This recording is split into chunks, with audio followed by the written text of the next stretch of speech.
audiência do JTT Diário Especial. Fique em casa, como vocês estão? Tudo bem? Bem, já começamos aqui com as nossas redes sociais.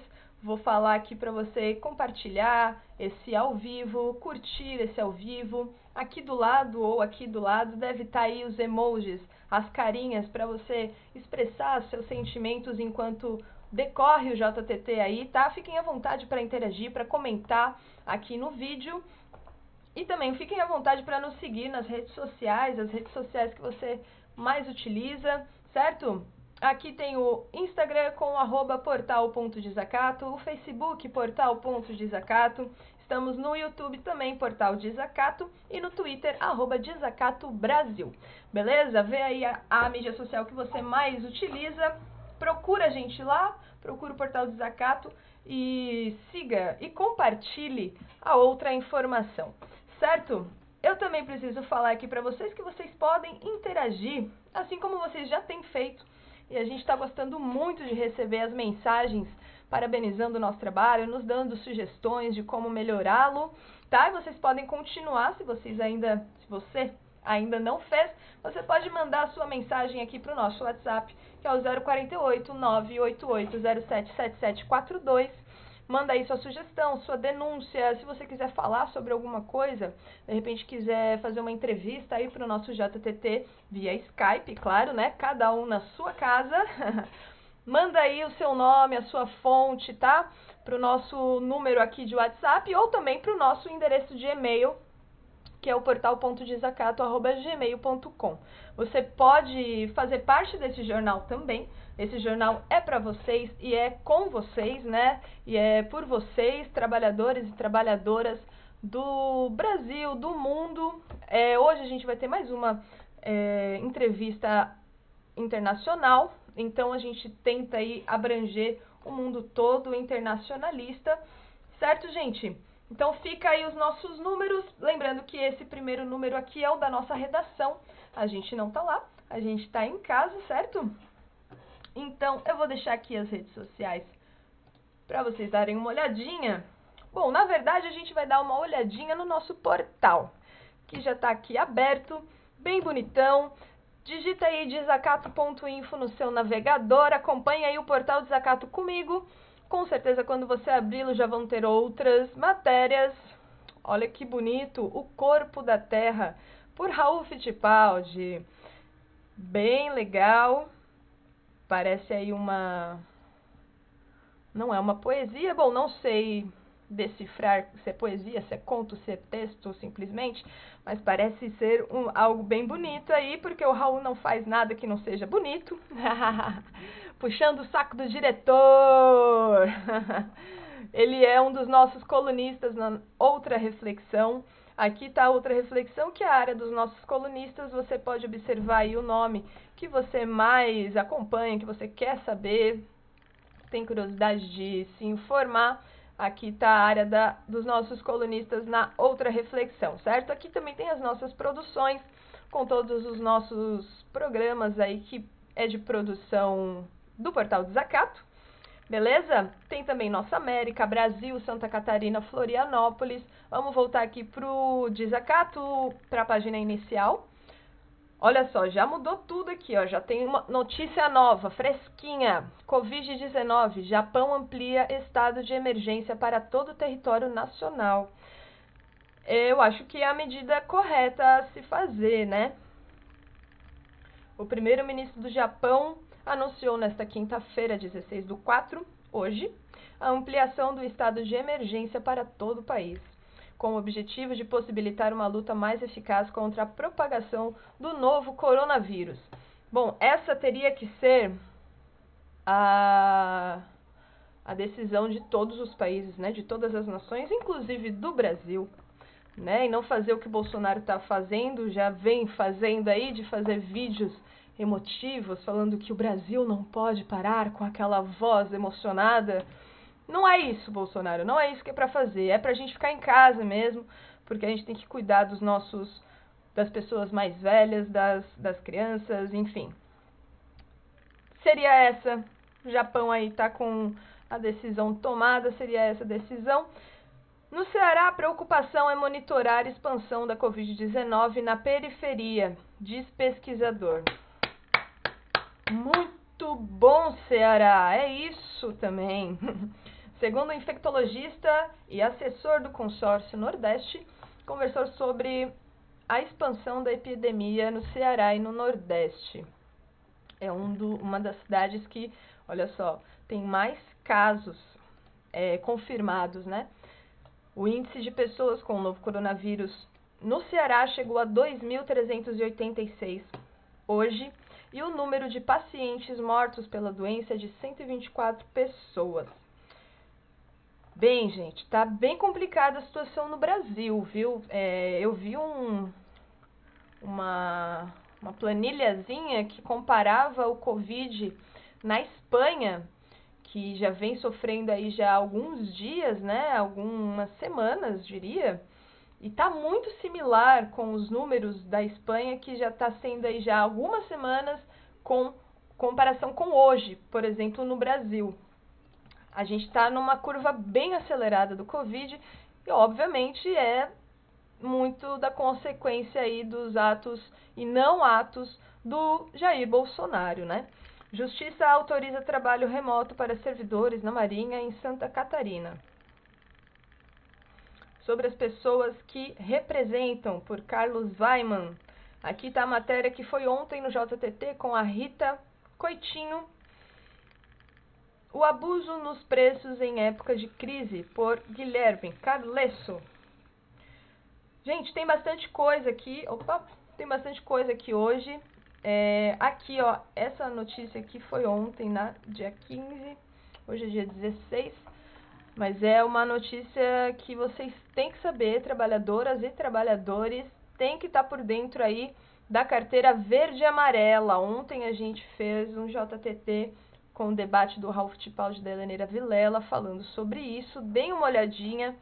Deixa eu mostrar para vocês aqui onde fica o nosso JTT de ontem. Obviamente, leiam essa matéria aí que eu acabei de abrir. E aqui embaixo, ó, você desce aí na tela, tem aí o JTT de ontem para vocês conferirem, beleza? Vamos falar aqui do leitor e da leitora amiga e amigo do Portal Desacato. Você clica ali no banner, seja um leitor, leitora, amigo ou amiga do Portal Desacato, dá outra informação, nos ajude a continuar com o nosso trabalho, contribua com o nosso trabalho para que ele continue. E você encontra aí vários valores, você pode contribuir mensalmente, anualmente, por depósito em conta. É muito importante ressaltar que a gente precisa da contribuição dos nossos leitores e leitoras, de quem gosta do nosso trabalho, para a gente continuar garantindo os postos de trabalho que o Portal Desacato garante com a nossa equipe e com melhores equipamentos para a gente produzir ainda melhor um JTT para vocês, certo? Para a gente estar sempre aí levando a outra informação para casa de vocês. E eu também não posso deixar de falar, olha aqui, dos nossos apoiadores institucionais, né? Tem aqui rodando, ó, várias logos, né? Vocês podem conferir aí, ó, do Sinasef, da APUFSC Sindical, o Sindprev de Santa Catarina, Sindisaúde de Santa Catarina, o Sindipd de Santa Catarina, Sinergia, o Conselho Indigenista Missionário, que é o CIMI, e o Sintrajusc. Beleza, gente? Sintrazen também, eu não falei, eu falei primeiro do Sinasef, e o Sintrazen também. Aí tá todos os nossos apoiadores, a gente agradece imensamente por nos ajudar a continuar com a outra informação. Esses são os nossos apoiadores. Vamos ver o que a gente precisa falar mais. Gente, preciso falar do seguinte. Sigam as redes sociais do Solidários Sem Fronteiras.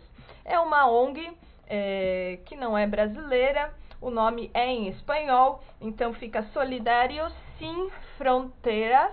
Não sei falar espanhol, tô tentando, mas busquem eles aí no Facebook, no Twitter, é Solidários SF, Solidários SF, tá? E no Facebook e no Instagram é Solidários Sin Fronteiras. Se você sabe falar espanhol, você vai saber como escreve. Se não, tenta aí pesquisar em português mesmo, Solidários Sem Fronteiras, que vai aparecer alguma coisa aí pra vocês, tá bom? Bem, terminando aqui com o nosso portal, volta aqui às nossas redes sociais. Eu quero falar bem rapidinho no que a gente tem hoje aqui no JTT. Hoje o tema do nosso JTT é reze e faça ginástica em casa, cuide sua e nossa vida. Opa, não, calma aí, tem alguma coisa errada aí, calma aí. Gente, as pessoas me passam o texto para eu ler, né? Mas, na verdade, o tema do nosso JTT é negação da realidade. Até quando? Bem melhor, bem melhor. Negação da realidade, até quando? Eu acho que esse reze e faça ginástica em casa, cuide de sua vida, foi copiado errado. Eu já vou até pagar isso daqui. É ao vivo, gente, vamos lá. Negação e autoritarismo fabricam mais doentes na pandemia. É o debate que o Raul Fittipaldi e a Helenira Vilela constroem hoje aí no nosso JTT. Também tem, Bolsonaro tem um projeto de destruição dos mais pobres. Tem. Que é a entrevista com o educador popular Gilson Carlos Souza. Povo Sarauí. Sarauí. Quem são? Entrevista, bom, se você quer saber se é assim que se pronuncia, audiência, fica ligado aí no JTT, porque a Thali Feldglaser vai falar bem certinho, com certeza. A gente vai saber aí quem são. Entrevista com a cientista política e diretora do Sebrapaz, que é a Moara Crivalente. No limbo do coronavírus, mandam os interesses econômicos. Conversa com o vereador Lino Pérez. Pois é, ontem mesmo a gente viu uma matéria que os comerciantes querem adiar o Dia das Mães para julho. Para a gente ver como a economia está bem acima da vida das pessoas, né? Isso é um grave problema. A grande imprensa está sendo mais uma pandemia. Comentário da jornalista Gisele Zambiassi. Houve traição aos trabalhadores no sábado de Aleluia, em Jaraguá do Sul. É a entrevista que o jornalista Sérgio Honrich traz com o presidente do SINZEP, que é o Luiz César Skroner. Skroner, não sei como se pronuncia também o sobrenome dele, mas é o Luiz César, que é presidente do SINZEP, lá de Jaraguá do Sul. Beleza, a gente tem tudo isso no JTT de hoje, vocês confiram aí daqui a pouquinho. Eu vou falar bem rapidinho aqui, ó, de uma sugestão de leitura que a nossa amiga Zuca Campanha fez, da Conceição Evaristo, porque de fato é um livro muito bom. Deu uma escurecida aqui na imagem, né? Olhos d'Água, da Conceição Evaristo. É um livro que fala sobre corpos pretos, sobre mulheres,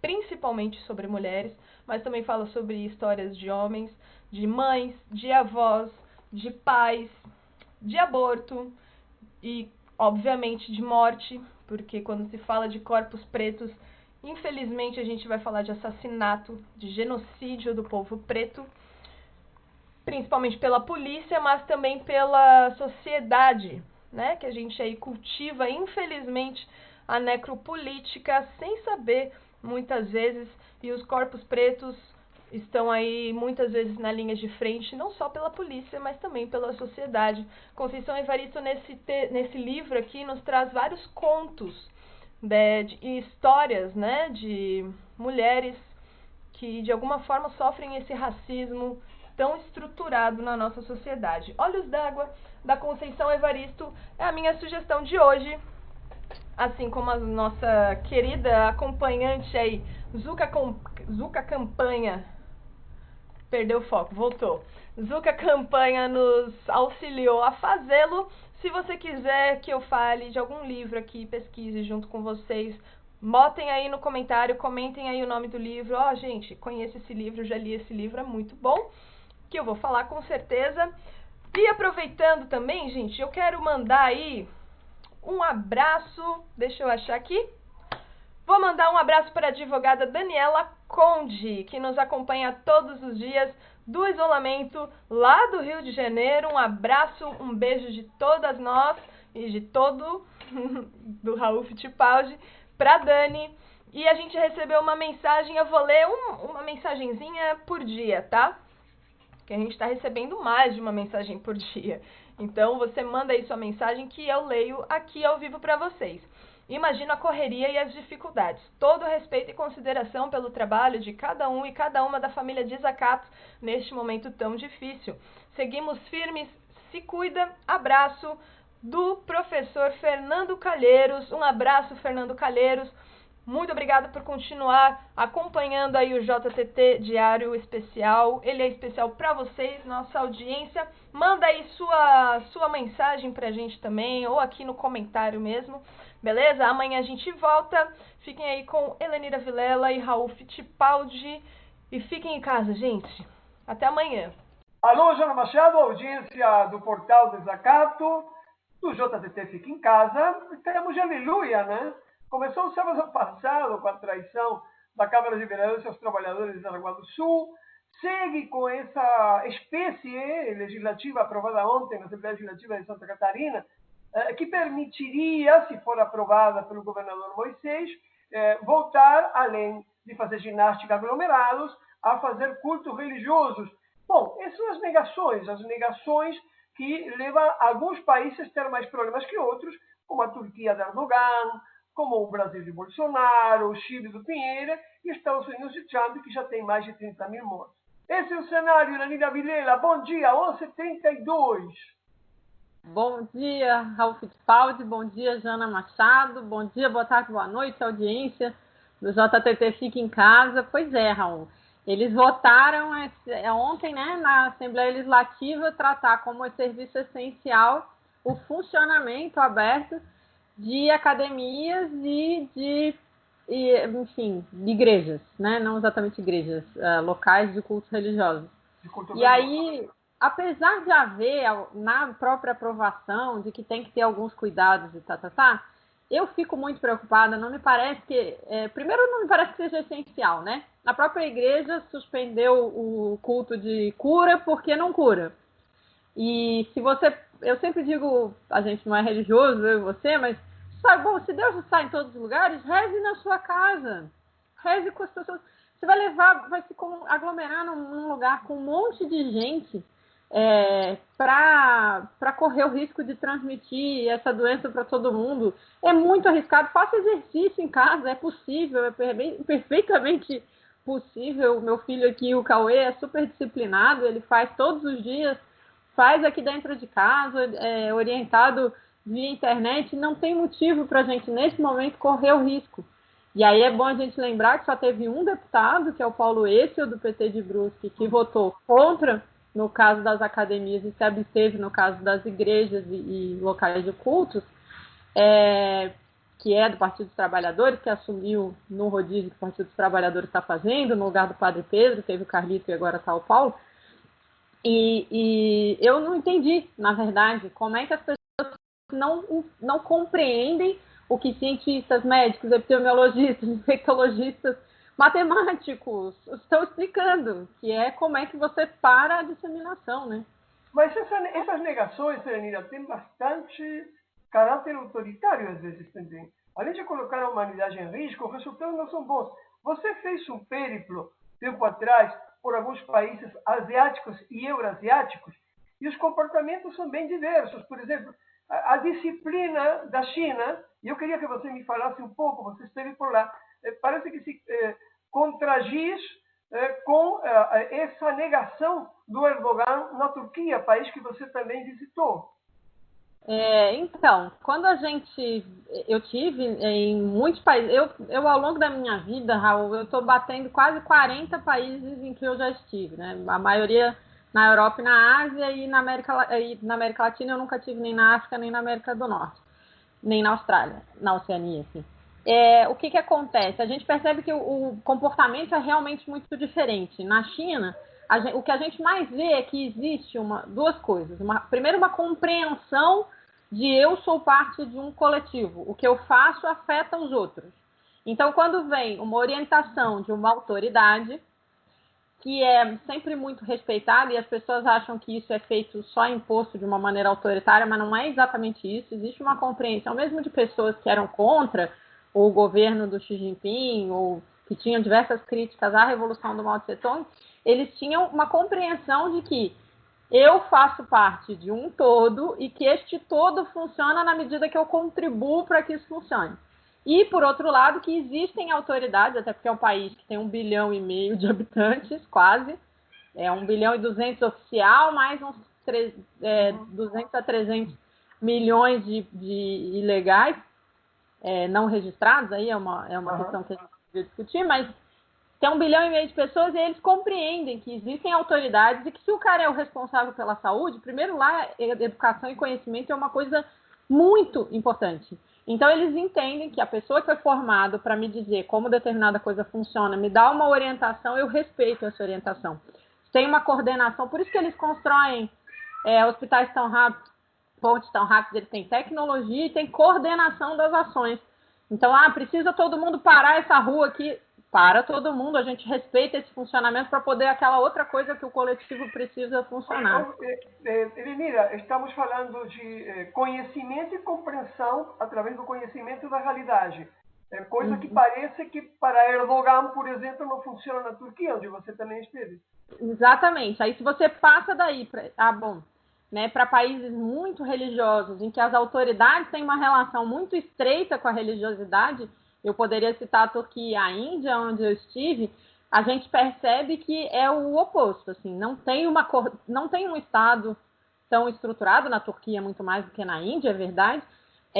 As negações, a forma de construção, o respeito que as pessoas têm pelas orientações estatais, é completamente diferente. Cada um, né, faz mais ou menos o que dá na telha, de acordo com a sua religiosidade, com as suas vontades. Esse espírito coletivo é muito menor e aí sim, o Estado é bastante autoritário, né? No caso da Turquia, não que eu tenha vivido, mas a gente tem notícia, lê, estuda, sabe que isso é assim. Enquanto eu estive lá, a aparência não dá essa sensação tão visível assim. Eu estive em outros lugares que tinha mais, por exemplo, a Indonésia, a gente tinha mais essa sensação do Estado presente ali, né? Que também é bem autoritário. Mas não tem uma coordenação tão forte. Existe um sistema de saúde mais forte na Turquia que não está agindo tanto. E na Índia, que praticamente não tem, né? O sistema de saúde é fragilíssimo. E a ligação do MOB com o hinduísmo é muito forte. E aí eles não conseguem coibir direito, e quando fazem... As pessoas têm elogiado, algumas nossas de esquerda, elogiado aquela atitude dos policiais indianos, mas aquilo é totalmente autoritário, e pior do que isso. Por que é errado?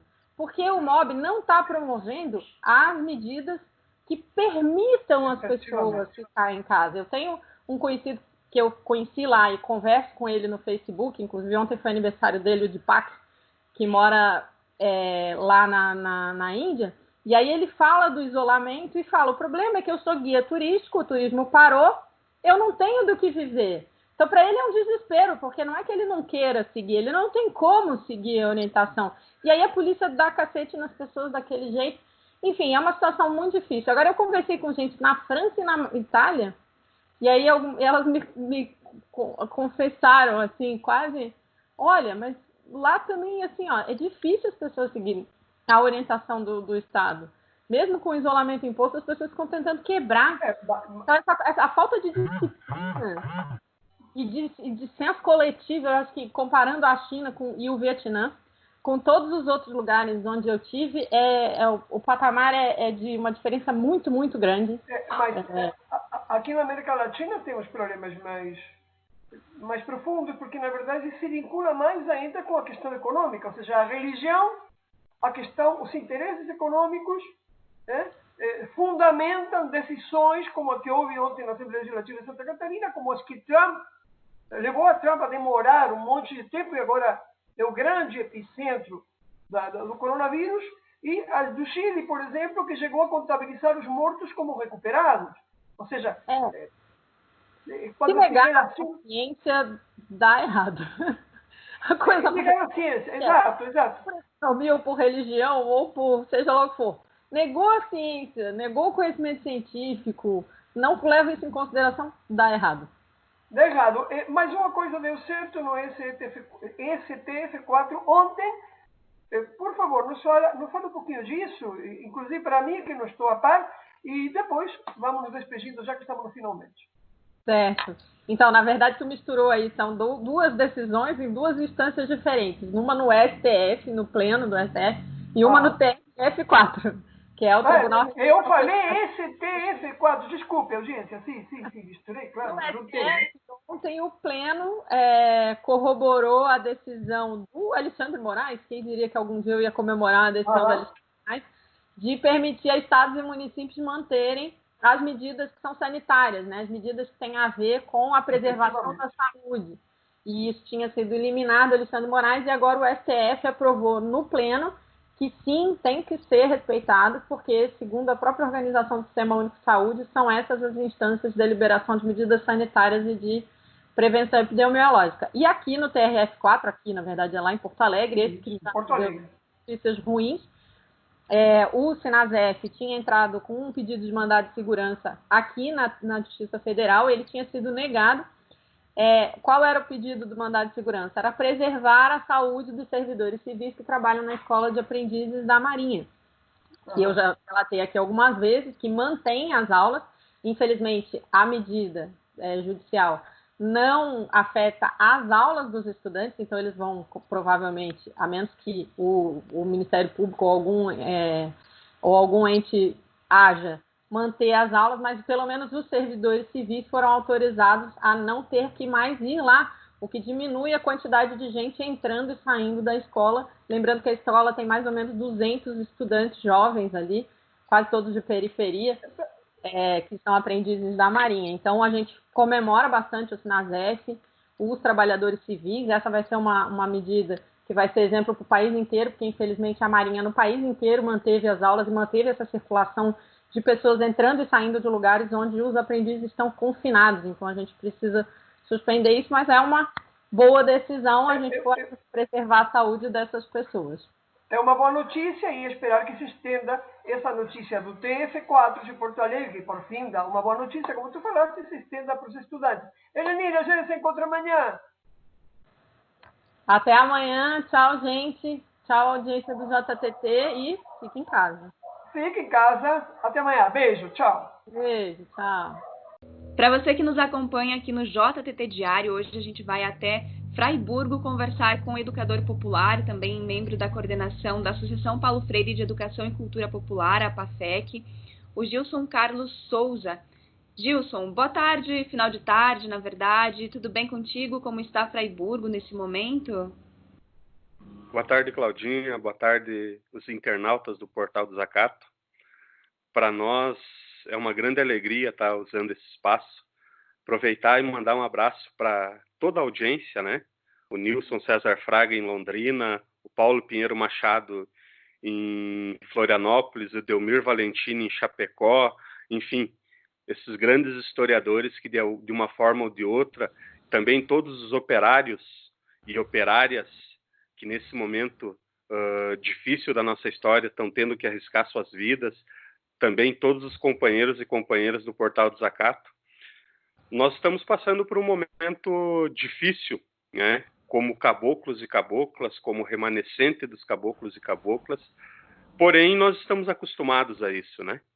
A caboclada do contestado enfrentou, durante o conflito do contestado, que é mais que uma guerra, o genocídio, que é uma forma de epidemia, enfrentou a fome, enfrentou o tifo, enfrentou a cólera, enfrentou a truculência dos coronéis, e que são epidemias que, de alguma forma, tentaram dizimar o povo caboclo. Portanto, nós estamos acostumados, e nós vamos superar, e nós vamos sair melhores dessa pandemia gerada pelo coronavírus e do também chamado de Covid-19, que eu brinco que, na verdade, é o Covid-17, né? Que é esse outro vírus que nós precisamos combater também. Nós temos 2 vírus a serem combatidos. E eu não tenho dúvidas disso, Cláudia e ouvintes do JTT. A nossa tarefa enquanto humanidade é sair melhor desse momento histórico que coube, né, vivermos. Obrigatoriamente, e ontem eu ouvi uma entrevista longa do Leonardo Boff, eu concordo com o Leonardo Boff que obrigatoriamente nós, enquanto civilização, precisaremos sair melhores dessa situação pela qual nós se encontramos. E a caboclada aqui na nossa região tem dado exemplos, né? A solidariedade para ajudar aquela família, aquele trabalhador, aquela trabalhadora diarista que está sem poder receber, que ficou um grande tempo sem poder ganhar dinheiro para levar o alimento para dentro da sua casa, ela surge dos trabalhadores e das trabalhadoras, né? Nós temos visto vários movimentos aqui em Fraiburgo e na região, onde trabalhadores e trabalhadoras vêm garantindo o sustento e a comida para outros trabalhadores e outras trabalhadoras. E a pergunta que a gente tem feito e se faz é que o Estado, nas suas esferas municipais, tem feito muito pouco ou quase nada para garantir o sustento e a vida da caboclada nesse momento, porque isso faz parte desse projeto assassino, desse projeto de morte, desse projeto de destruir os mais pobres, os mais humildes, tendo em vista as declarações do quadrúpede que nesse momento está na cadeira principal do Palácio do Planalto, quando ele diz que vai ser necessário que alguns morram, né? Dizendo que algumas vidas têm menos importância que outras vidas, né? E nós não podemos, em momento nenhum, deixar de dizer, Cláudia, que esse momento histórico também é uma crise profunda do sistema capitalista. O capitalismo, na sua versão neoliberal, está dando demonstrações inequívocas que ele falhou, que ele não consegue dar condições de vida digna para todos. E aí tem dois exemplos, de forma bem breve, que eu gostaria de partilhar. Primeiro, é surpreendente você ver nos grandes meios de comunicação uma declaração do Trump dizendo que algumas empresas privadas terão por obrigação de produzir respiradores para a população estadunidense. Ou seja, uma estatização do privado.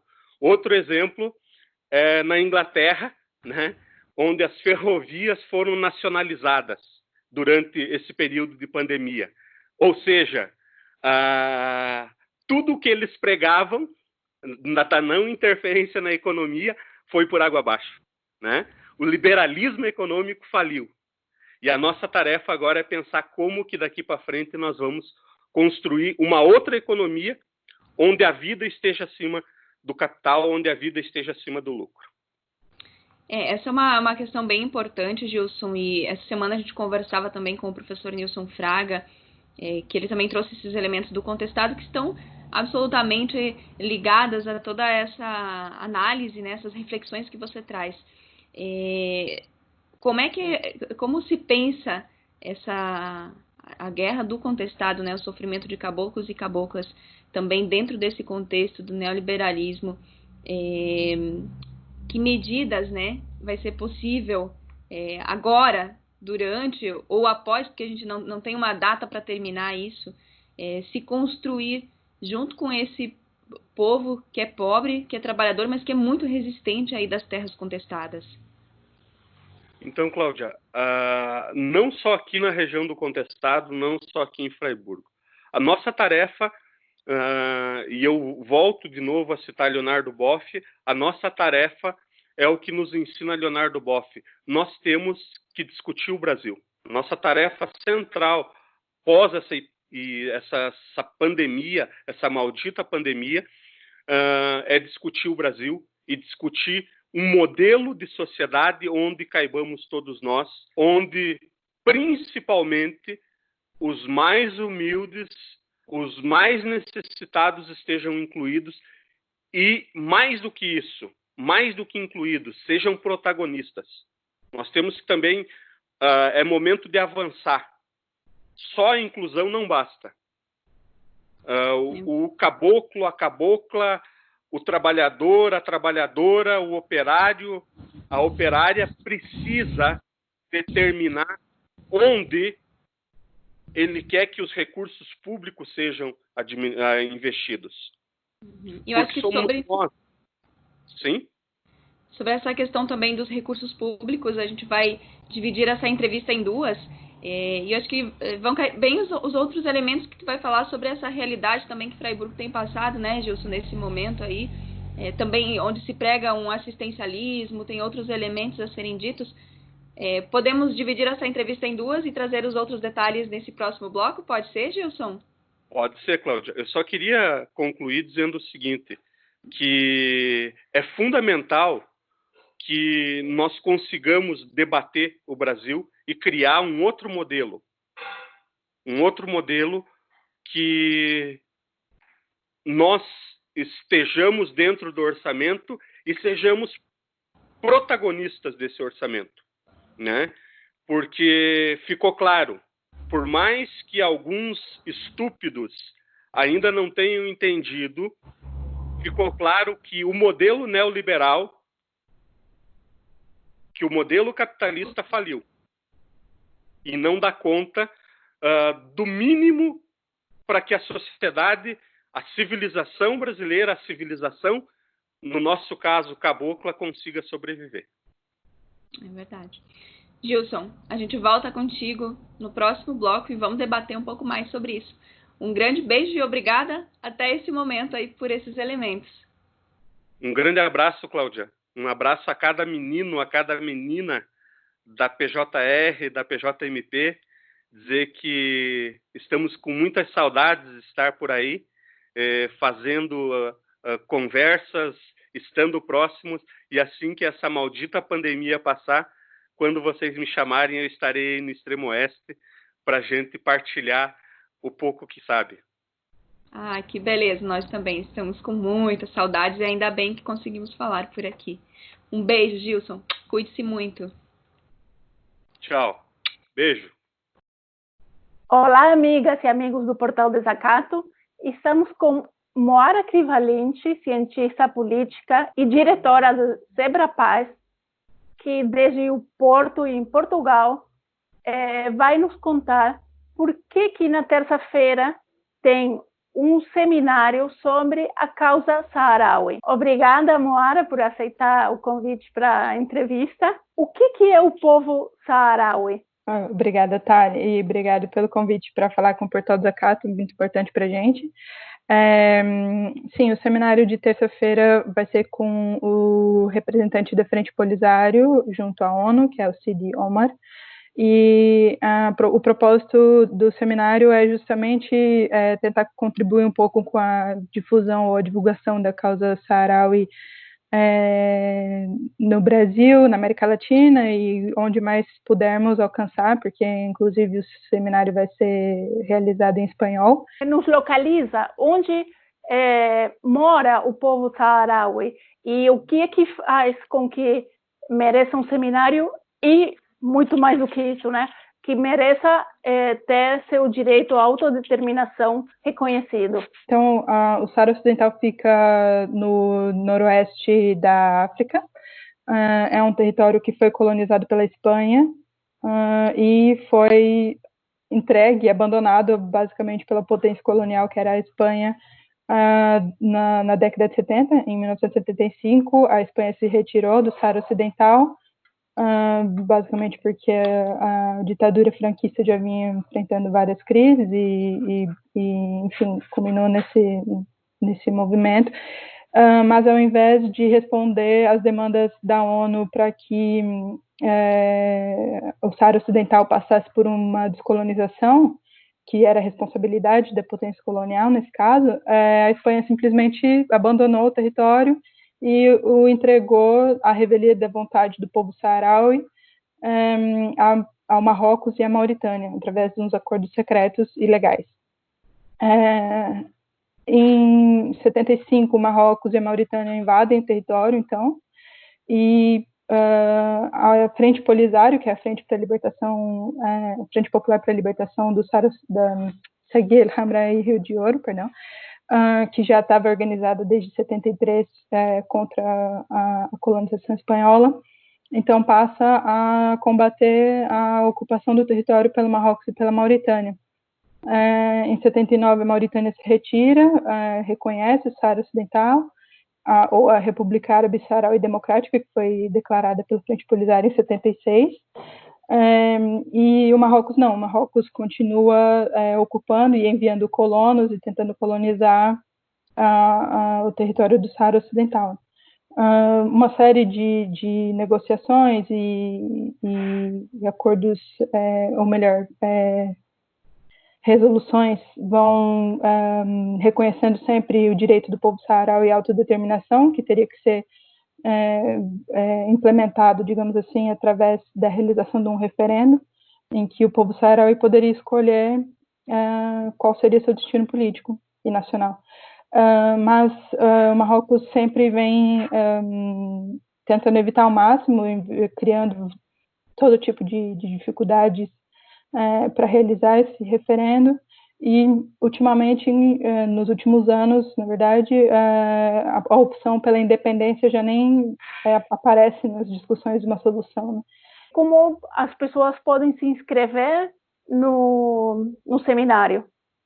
Sim, desculpa, Thalia, só queria também adicionar que além deles terem que resistir a essa pendência colonial sob a ocupação militar marroquina, eles ainda outra parte da população passa esse tempo de espera, tanto construindo o seu próprio Estado e as suas instituições, desde os campos de refugiados no sul da Argélia, quanto se mobilizando e reivindicando, né, a realização do referendo, mas é uma população de milhares de pessoas que ainda tem que aguentar esse processo, ou essa falta de processo, na verdade, porque é uma imobilização total da causa a nível internacional, na ONU e nas instituições que poderiam resolver essa questão, sobre condições precárias de refúgio, mas ao mesmo tempo de bastante resistência e empenho, né, por essa luta. Sobre o seminário, é preciso fazer uma inscrição. A gente vai ter uma oportunidade bastante interessante de conversar com o representante do Frente Polisário para a ONU em Nova York. Ele também é doutor em estudos para paz e conflito, ou seja, um diplomata bastante experiente já na causa do povo dele. E para participar, então, é preciso fazer inscrição, porque o link para entrar nessa sala virtual da conferência vai ser enviado por e-mail, mas vai ser possível fazer perguntas depois, comentários, e a proposta é justamente que as pessoas conheçam melhor a causa saharaui e o que tem acontecido hoje, né? Qual é a situação da causa hoje. Então, as pessoas podem se inscrever na matéria em desacato.info ou no site do Sembrapaz, que eu vou deixar aqui. Claro, então, claro. Muito obrigada, Moara, pela entrevista. Obrigada. Espero ver você lá também. Alô, Jana Machado, audiência do JTT Fica em Casa, e leitores e leitoras do Portal Desacato. Mais uma vez estamos com o vereador do Partido dos Trabalhadores de Florianópolis, Lino Pérez. Está acontecendo alguma coisa, Lino Pérez? Bom dia, estamos gravando desde 23. Com os professores. Está acontecendo alguma coisa que está te dando bastante trabalho com os professores temporários. Também temos congelamento de salário dos servidores. Os tempos não são bons, né, Lino? Não, é uma situação do congelamento, que a nível federal está apontando nessa direção, o governo federal, né, o governo Paulo Guedes, né, não, infelizmente apontando o congelamento que já vem acontecendo. Por exemplo, eu sou professor universitário, aposentado, nós já estamos congelados já faz tempo, né? Faz 3 anos. Claro. Não é novidade, ele vai continuar. Agora, então, mas eu quero dizer para todos, uma análise que eu estou fazendo, não sei se as centrais estão fazendo direito, olha só a covardia desses governos todos. eles aplicam uma medida com os trabalhadores, aproveitando o coronavírus e que os sindicatos estão presos em casa, não podendo fazer greve, não podendo atuar na rua, entendeu a maldade da coisa? Assim foi a carteirinha. No dia de ontem, no JT de ontem, o secretário-geral e líder da Intersindical, o Índio, né? O Edson Carneiro falava disso, mas nós temos várias situações. Os professores, então, temporários, que não têm... Qual é a situação deles? Porque isso está provocando uma luta muito forte para ti. Tu me comentavas ontem, em comunicação interna, que estava até cansado, estafado ontem fisicamente, pela luta relacionada com os ACTs, né? Sim. Então, os ACTs é acordo temporário, né? Ele existe normalmente, certo? Sempre. Em caso de doença, de pós-graduação, atualização de professores do quadro efetivo. Para nós, a universidade chama substituto, para eles ACTs. Isso é normal. Bom, acontece o seguinte, isso que é o absurdo.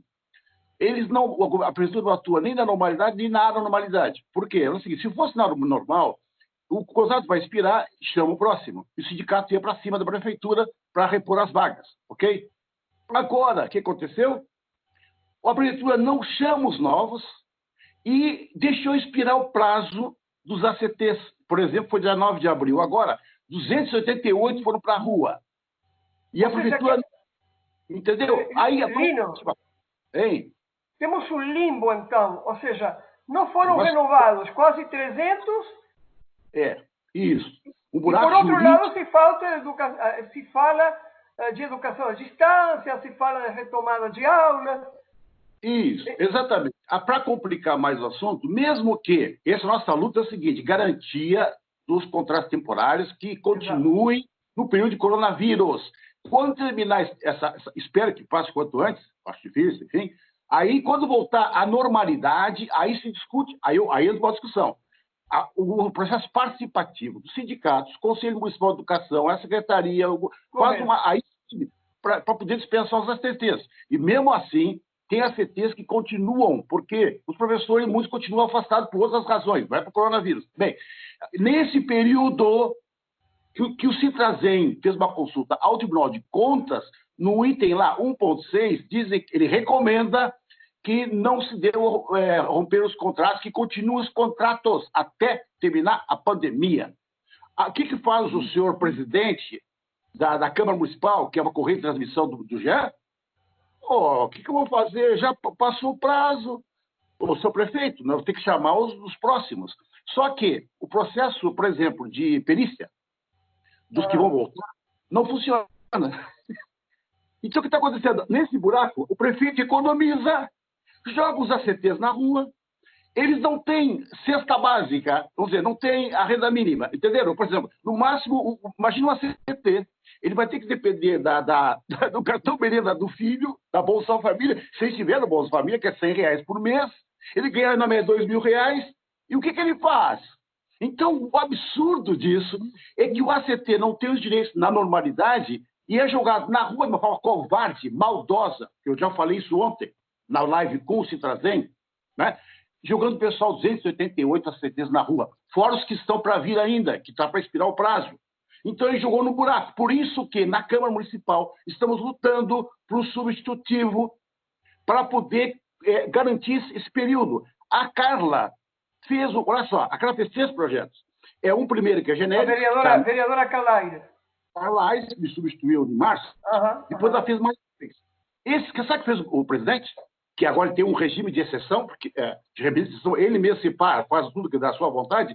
Ele separou os ACTs para depois. E deixou genérico da Carla para agora, que não resolve o assunto, entendeu? Que faz instabilidade do servidor público.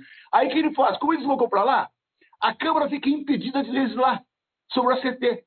Por quê? Porque ele disse que está esperando uma posição do TCE, que já falou para o Citrazem sobre a situação dos ACTs. Mas isso é falso. Entendeu? Lino Pérez. Um limbo.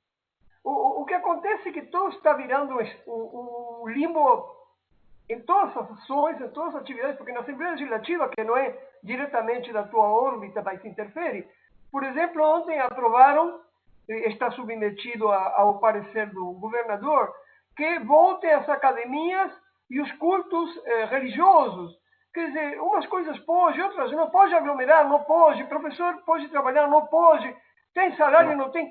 Está se aproveitando, para concluirmos a entrevista, quero a tua avaliação, estamos entrando num limbo perigoso onde o poder e os interesses econômicos fazem o que eles bem entenderem.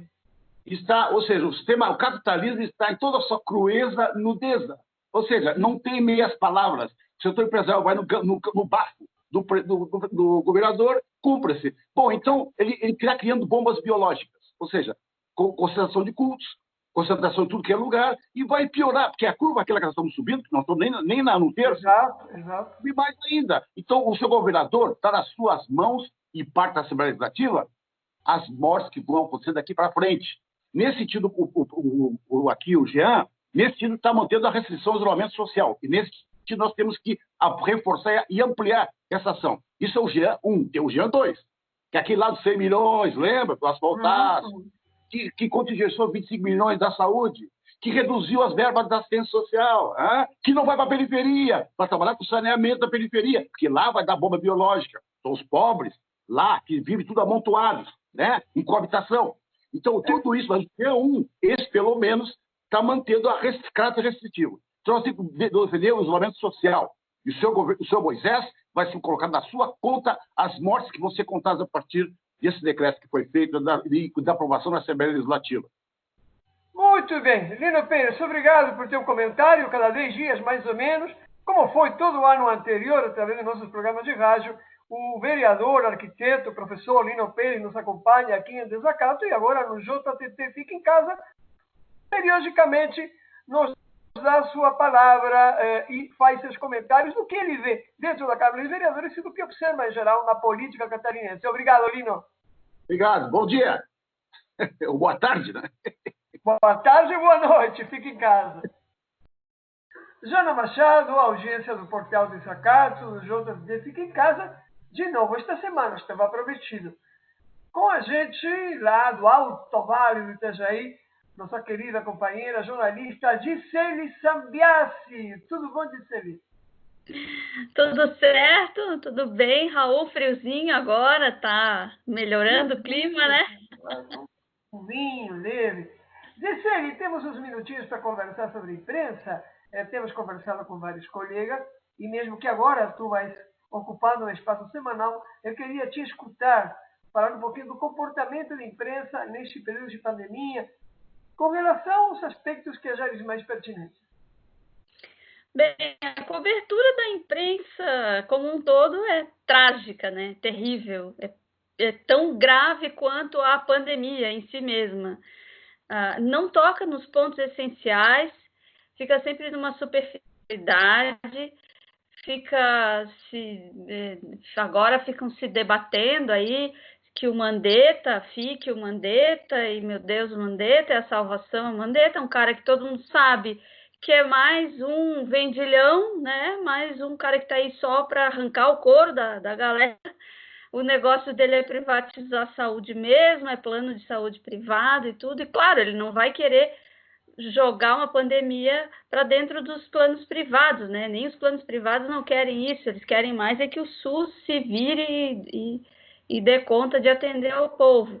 Então, fica nesse debate ridículo e pouco fala sobre o real reflexo econômico de tudo. Não se vê ninguém falando que, na verdade, a crise econômica é uma coisa que já vem de muito mais tempo. Pandemia ou sem pandemia, o desemprego é uma realidade no Brasil, na América Latina, e o aprofundamento do desemprego aconteceria de qualquer maneira, mesmo não tendo coronavírus, e a coisa só vem acelerando, mas é o trilho do que já era previsto que ia acontecer. Mas né? Sim, né? Um detalhe, Gisele, me parece que essa imprensa também é conivente com o Congresso. Por exemplo, o Congresso aproveita essa situação de pandemia, de mobilidade social, e vota essa verde e amarela que retiram os últimos resquícios de direitos trabalhistas que tínhamos no Brasil. Claro, claro. Sim, é o que eu ia tocar agora nessa direção, assim, né? A gente fala da imprensa e acaba se tornando um termo um tanto abstrato, né? Mas a gente tem que definir a imprensa dentro desse modo de produção capitalista, que vai sempre remar pelo acúmulo, né? Pela meia dúzia, que a meia dúzia fique cada vez mais rica e etc. E para que isso aconteça, ela precisa jogar a atenção das pessoas para temas irrelevantes, que não importam, e não jogar a luz sobre essa questão, por exemplo, das reformas todas que vêm acontecendo há muito tempo e que agora, com o governo Bolsonaro, se aprofunda, né? A gente chega no extremo da situação. E o negócio do trabalho verde e amarelo é uma calamidade terrível, né? Sem a pandemia, isso já estava programado para acontecer, aconteceria e seria uma tragédia para a classe trabalhadora. Agora a gente chega num patamar que o que nos resta? Nós nos organizarmos, é o que nos resta, né? E lutarmos efetivamente. Qual é o papel do jornalista independente, ou melhor ainda, vamos restringir um pouco mais, do campo popular? Isso para concluir a nossa conversa. Qual é o papel do jornalista do campo popular, Gisele? O jornalismo, ele, como deixou o grande legado, né? Nosso querido Adelmo e outros, né? Mas lembrando do Adelmo e da nossa querida amiga Elaine Tavares, que é a grande discípula de Adelmo, né? Da nossa geração. Ele pode ser também, ele tem que ser, né? Produção de conhecimento. E como é que ele vai fazer isso? Ele vai trazer luz sobre essas questões e vai apontar os caminhos, né?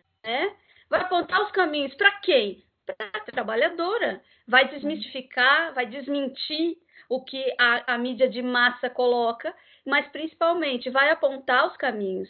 Os caminhos, a gente não pode ficar também só na denúncia, né? Porque denúncia até a Globo acaba fazendo. Claro. Tem que ir mais a fundo, mais além, e apontar o caminho de organização fundamental da classe trabalhadora hoje. E, enquanto classe, entender que a gente vive um momento que é guerra de classe. Essa é a nossa tarefa, então. Gisele, para continuar com este diálogo, com essa tarefa, a gente se encontra de novo a próxima semana. É um prazer poder conversar contigo. Quem sabe continuamos falando da imprensa ou de outros setores sociais que também interferem na vida de todas e todos nós. Beijo grande, até a próxima semana, Gi. Beijo a todos, tchau. Obrigada. Continua. Defensoria Pública de Santa Catarina terá escolha para ouvidor externo. Entidades da sociedade civil do Estado entregaram essa semana ao Defensor-Geral, João Coutinho, uma proposta de resolução que prevê a escolha do ouvidor geral mediante lista tríplice. Informa Luta conversa agora com a presidente do Conselho Estadual dos Direitos Humanos, advogada Cíntia Maria Pinto da Luz. Doutora Cíntia, por que não existe em Santa Catarina ainda um ouvidor geral externo? Pois é, aí é difícil, né? Já para a implementação da Defensoria Pública em Santa Catarina, foi uma luta de mais de 10 anos, brigando, pressionando, articulando junto ao governo do Estado e à Assembleia Legislativa do Estado para que a gente pudesse ter a Defensoria, né?